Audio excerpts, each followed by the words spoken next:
Ayan, ayan. Muli nagbabalik po ang inyong lingkod. Ayan, mega love shout out sa lahat ng ating mga minamahal na viewers. At nandyan na patuloy na nag-aabang sa ating upload video. Eto na, tumitindi ang mga sigalutan, tumitindi ang mga sagutan, at meron na isang sponsor ay may sasampahan ng kaso nag-comment kay Kuya July. Ito po, ayan, makikita nyo, ayan.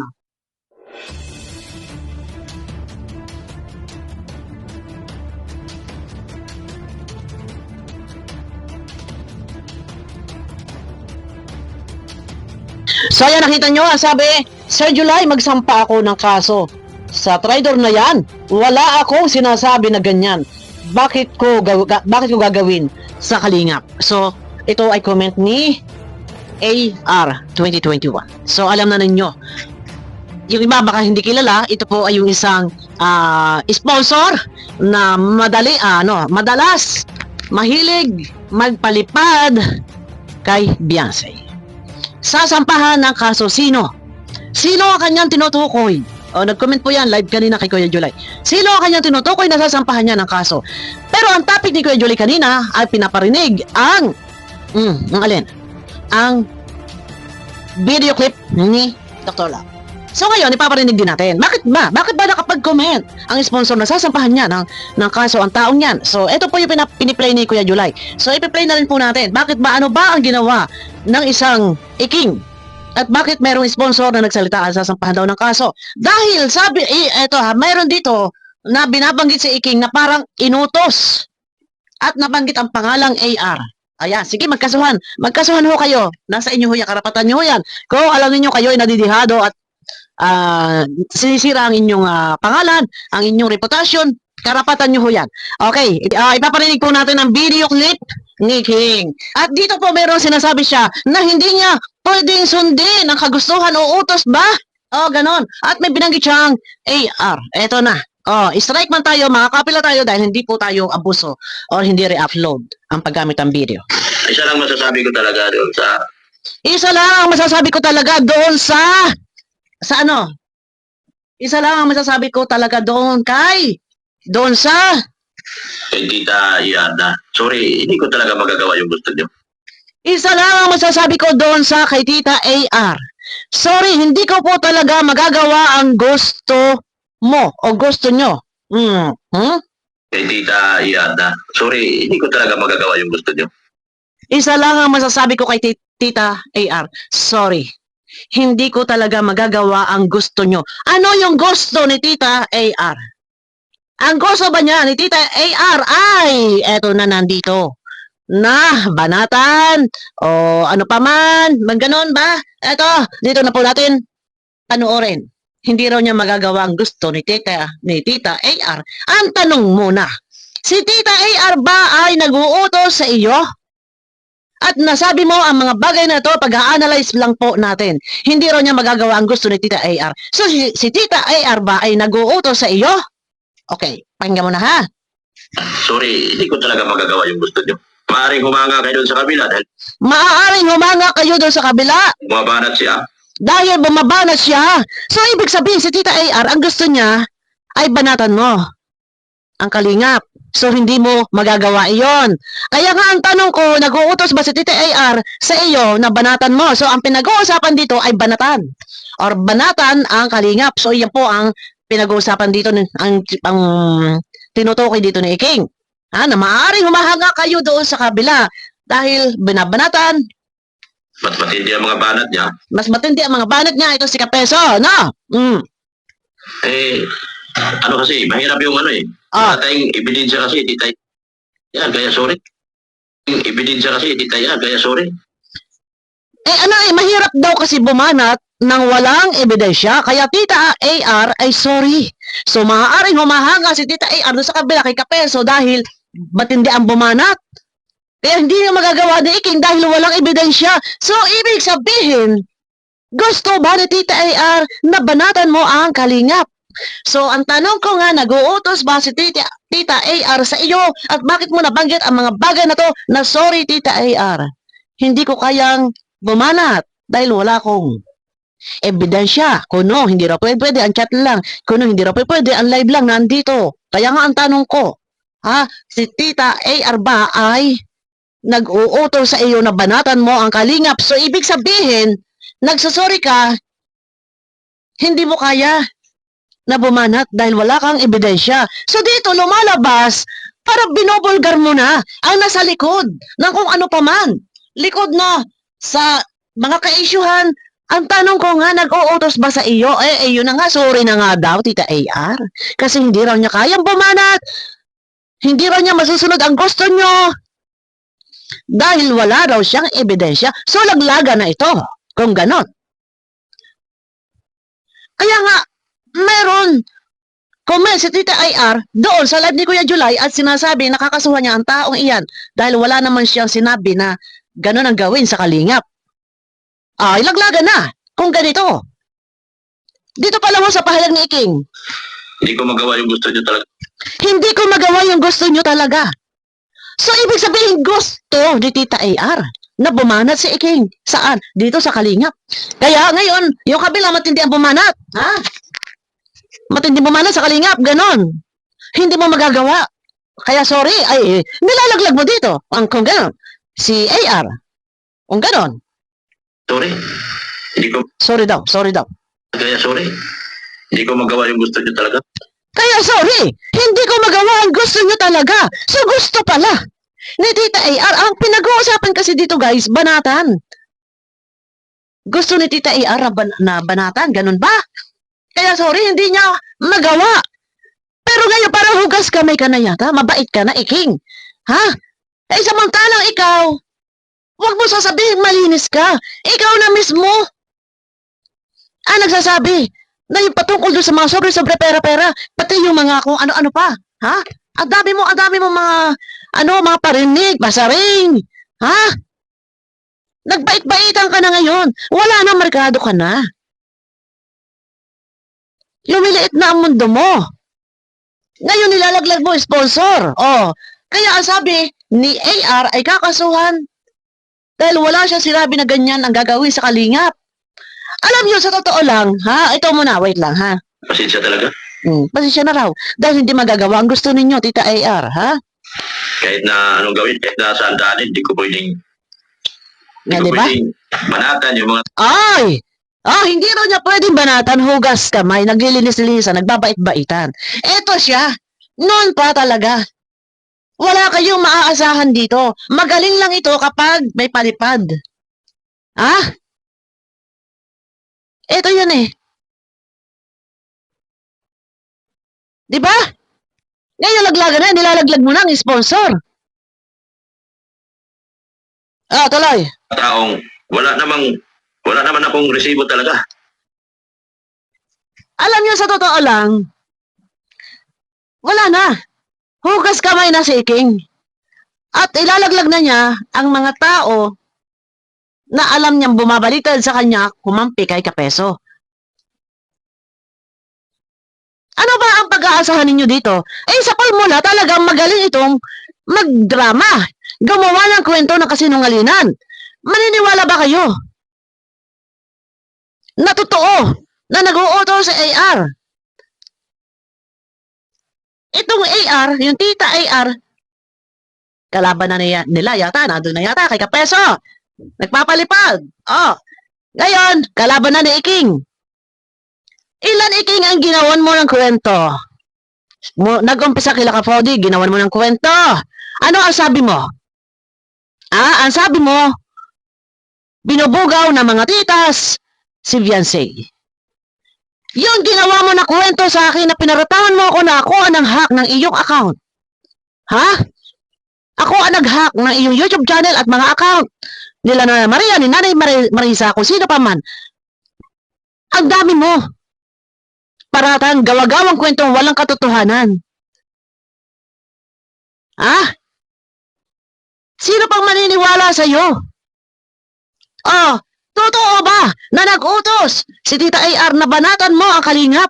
Kaya ang sabi mo, hindi mo kayang gawin yan.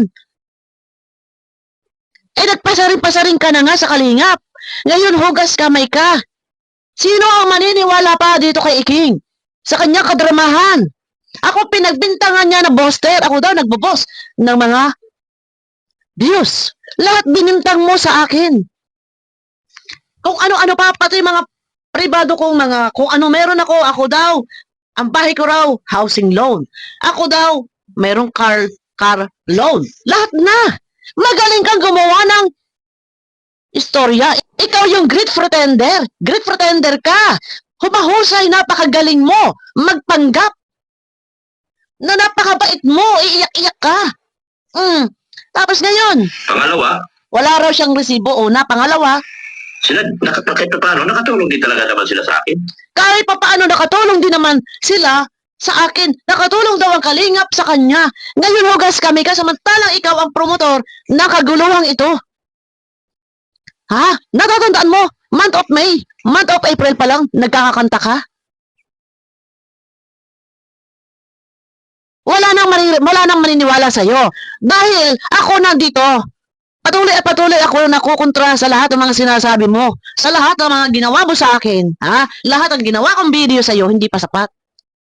At saka wala tayong magagawa dahil content creator ako. At ikaw, reactor ka din. Ha? Hindi ka naman charity vlogger. Nagpapanggap ka lang na charity vlogger. Dahil ang tunay na charity vlogger, merong sariling pantulong. Anong ginagawa mo? Iniaasa mo sa ibang tao ang iyong pantulong, pampagawa. Nang gagawa ka ng proyekto, mangangahas ka, tumulong sa simbahan na wala ka namang pera. At iaasa mo pa sa panglilimos, sa panghihingi sa ibang tao. Magaling ka. Pero, magpakatali-talino. Wala ka, panis ka. Peso. Tapos ngayon, ilalaglag mo na ang sponsor.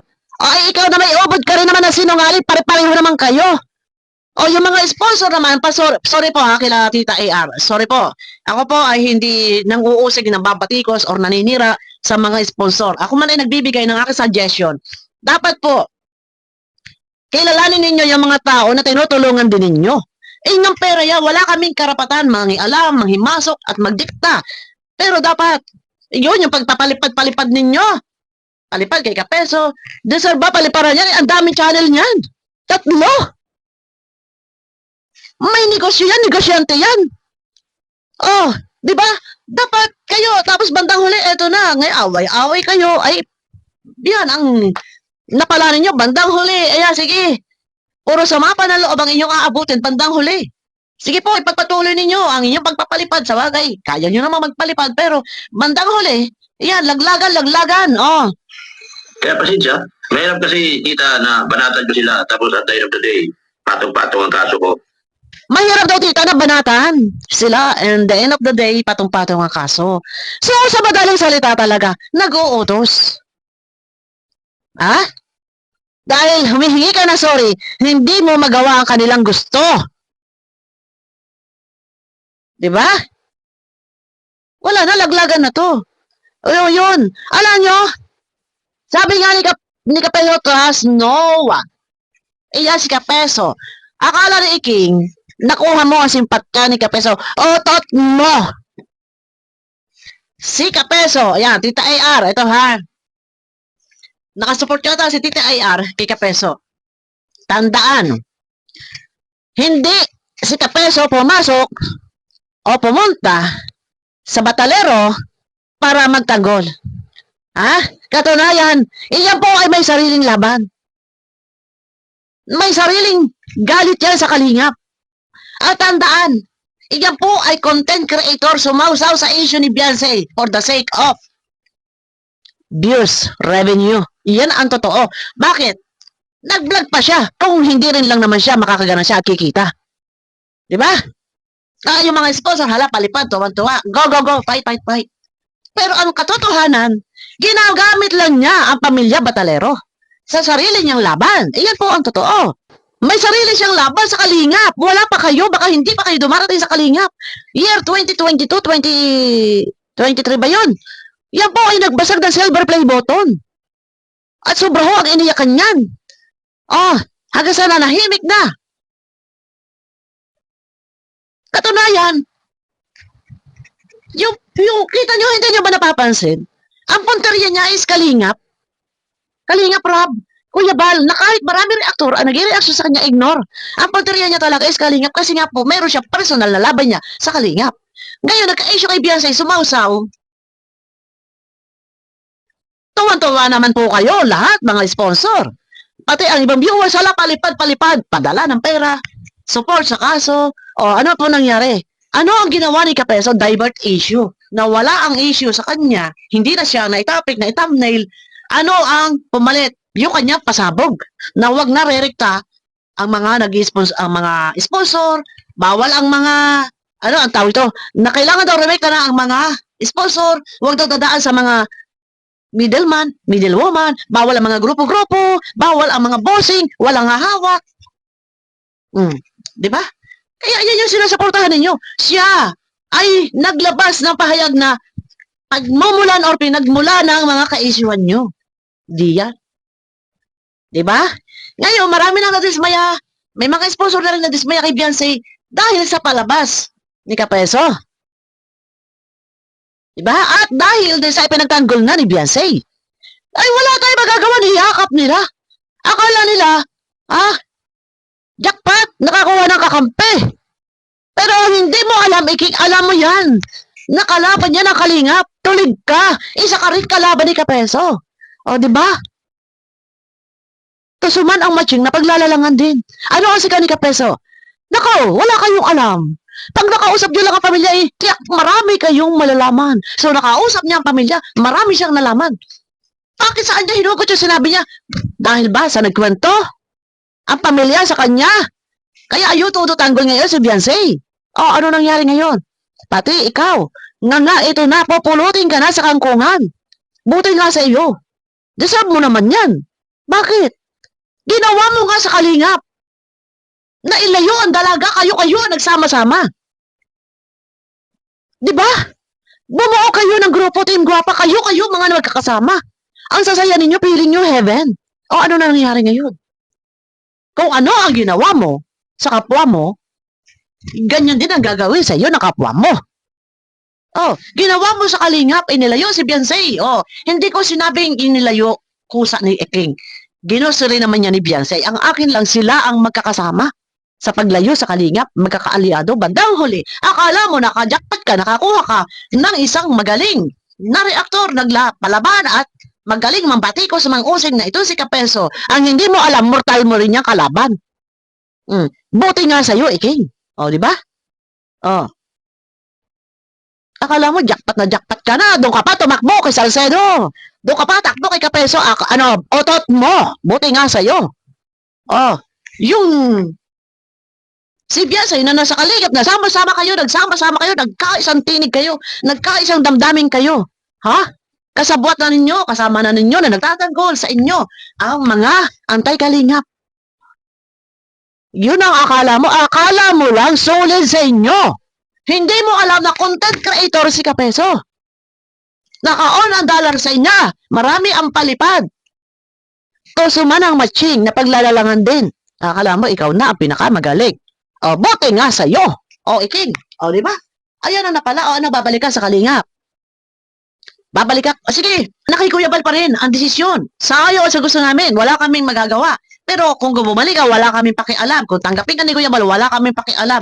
Pero, kung ikaw ay nasa Kalingap muli, wala.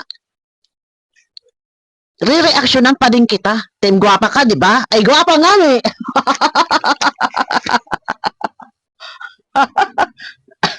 Di ba? Oh, ay guwapa baga? Oh, bakit? Kung ako'y naging lalaki, mas buhay ako sa'yo. Totoo yan. Re-reactionan pa rin kita. Kahit saan ka magpunta. Ha? Baka nakakalimutan mo. Oh, ano ang ginawa mo sa akin, lahat din ng video na inireaction ko sa iyo, hindi pa rin sapat. Pero tandaan, nakapokus ako sa lahat ng video. Mas below double ka nga, pinagmumura mo nga ako eh. Oh, deserve mo. Oh, di ba? Oh, ano nangyari? Tita AR, sorry po, hindi ko po kayang gawin ang gusto nyo. So, nilalaglag mo, ano ang gusto ni Tita AR? Banatan! Hoy, laglag mo. Sige, ilaglag mo pa lahat. Oh. Ano mangyari sa akin? Ay, ano mangyari sa iyo? Buti nga sa iyo. Oh, eto na, maliit na ang mundo mo. Dahil may sinasabi siya, pansamantala na hindi na daw po muna ipa-vlog ang dalaga. Ngani, buti nga sa iyo. Di ba? Lahat kung ano meron ka, unti-unti na yan. Malulusaw. Lahat ng mga nandiyan nagtatanggol sa iyo, wala na. Nahati na, nagkahati-hati na at hindi pa yan. Lalala pa yan, patuloy at patuloy na lalala. O ngayon, paano na? Sino ang itatambdel mo? Ang itambdel mo, dyan sa mukha sa YouTube channel mo, yung asawa mo. Guwapa ba ang asawa mo? Yun ang itambdel mo. Kasi guwapa man bagangani ang asawa mo. O bakit si Beyonce? Ngayon wala ka na maitambdel. Sino naman itambdel mo? O itambdel mo si guwapa mo. Yun. O di ba? O wala akong below the belt. O paano ka na? Ay di paano ka na? O yawang ampat sa imo. Ang gawin mo na lang, humingi ka ng tawad sa lahat ng mga tao na agrabyado mo, sa lahat ng taong pinalahura mo, sa lahat ng taong sinaktan mo. Baka sakaling mapapatawad ka pa. Pero ako, huwag kang humingi sa akin ng paumanhin. Hindi ako dapat hingian ng sorry. Ipakita mo na nagbabago ka. Pero ang tanong, maniniwala ba ang mga tao sa iyo na ikaw ay nagbago? Hindi ka na sulit kalingap. Ikaw, kayo ni Renzain ang kauna-unahan na nag-ingay. Kaya nagkarambulan, lumawt hanggang sa umating na nagkatulpuhan. Kung kayo ay tumigil, edi sana walang problema. Tapos ngayon, ayon sa balita, ikaw raw ay napunta kay Kuya Bal. Totoo ba? Na humingi ka ng sorry. Okay, mapapatawad. Walang matigas sa tinapay sa mainit na kape. Iyan si Kuya Bal. Mapapatawad ka. Kahit kailan hindi yan nagsama na loob si Banat magsingaan ang sabi ni Kuya Bal. Palugit, 2 linggo, kailangan magbalik loob. Ngayon, sige. Bumalik ka. Tingnan natin. Lalo kang mababas. Kasi wala, kapit ka na sa patalim. Diyan ka magaling kang gumawa ng kwento. Magaling kang manira. Magaling kang mangburaot ng asar. Magaling kang magbanta na pagsasasampalin. Diyan ka magaling. Panindigan mo lahat ng sinasabi mo. Kung hindi nyo ginawa, mag-ingay, edi sana, hindi ganito. Hindi nagkalaot-laot. Pinili mo, yan si Kapeso, si Salcedo, at saka yung pamilya Batalero, ay di dyan ka. Paano? Nga ka ngayon, tai ka na. Diba? Bakit? Ayan na nga eh. Girl na nga, tawag mo sa babae. Gwapa, girl na, hindi na anak-anakan ko. Di ba? Ako sa totoo lang, guys, marunong ako mag-appreciate. Marunong ako magpahalaga. Sa totoo lang. Marunong ako magpahalaga. Mas gugustuhin ko pa ako ang hamakin mo, akong awayin mo. Kaysa ako ang mag-aaway. Pero yung sa ginawa mo sa akin, tandaan mo. Ako, mas nauna ako sa iyo. Matagal ng panahon, 2021 pa. 2021 pa. June. Ikaw, ang kapal ng mukha mo. Lahat, kabisado ko ang galaw sa kalingap, Ang kapal ng mukha mo, akala mo sino ka? Ikaw, alam mo kaya nagkagulo-kagulo gawa mo. Kung hindi kayo, tuloy-tuloy, pag-iingay ninyo na resign. Ngayon, sige, sirain mo ang sponsor. Napunta ako rito para maghanap buhay. Nagpunta raw siya dyan para may hanap buhay. Ayan ang totoo. Hindi raw niya kaya bumanat. Hindi raw niya kayang gawin ang kagustuhan ng sponsor ni Tita AR. Nagpunta raw siya dyan para bumanat. Tita AR, PM mo ako. Ako babanat dito. Diba? Nagpunta raw siya dyan para bumanat. Nagpunta raw siya dyan para maghanap buhay. Ikukulit ko lang, nalilito-lito tuloy ako. Nagpunta raw siya dyan para maghanap buhay. Yun, nahuli ang isda sa bibig. Nahuli ang isda sa bibig. Nagpunta para maghanap buhay. Dahil ang totoo, hindi mo kaya magpabahay. Pupunta ka dyan? Huwag mo sasabihin nagcha-charity? Hindi mo kaya magpabahay.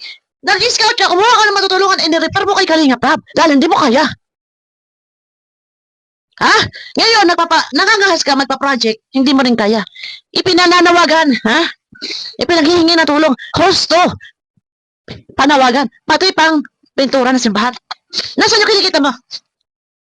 Katinailo ko, guys. Nasaan yung kinikita mo? Yun, madali, malinaw. Kaya ka pala, nagpunta dyan para maghanap buhay pang sarili mo. Uy, wag ako iking. Ngayon, nag-comment ka, Tita AR. Magsasampa raw siya ng kaso. Ito lang yun, Tita AR, kung alam ninyo sa sarili ninyo na kayo ay Nayuyurakan yung pagkatao nyo, nasisira yung pangalan nyo. Karapatan niyo po yan. Diba? Magaling ito sa gawa-gawang kwento. Kilala ninyo yan. Kilala ninyo. Ako ay bilib sa taong ito. Ang daming mga tungaw na naniniwala dyan sa comment section niya. Hindi ko nilalahat ha. Ako'y taka. Paniwala. Galing ito ang gumawa ng kwento. Ako gawan ng kwento. Ako? Karko daw. Hulugan. Wala akong sasakyan. Ako raw booster. Hinak ko raw mga account hacker daw ako. Lahat ginawa na ako ng kwento. Totoo ba yan? Yung mga sinasabi niya dito, sinungalingan, na hindi raw niya magawa ang kagustuhan nyo, Tita AR. So, ikaw ba, Tita AR, ay nag-uutos sa kanya? Bakit kailangan pa rin niya sabihin ang mga bagay na to? So, parang gusto niya dito palabasin na ikaw ay nag-uutos. Ipagpapatuloy natin ang video. Medyo mahaba ito. Ha? Ipagpapatuloy natin, guys. So, isap muna ako, konti pa. Tumulong, mag-charity. O, tuot mo. Tumulong. Mag-charity.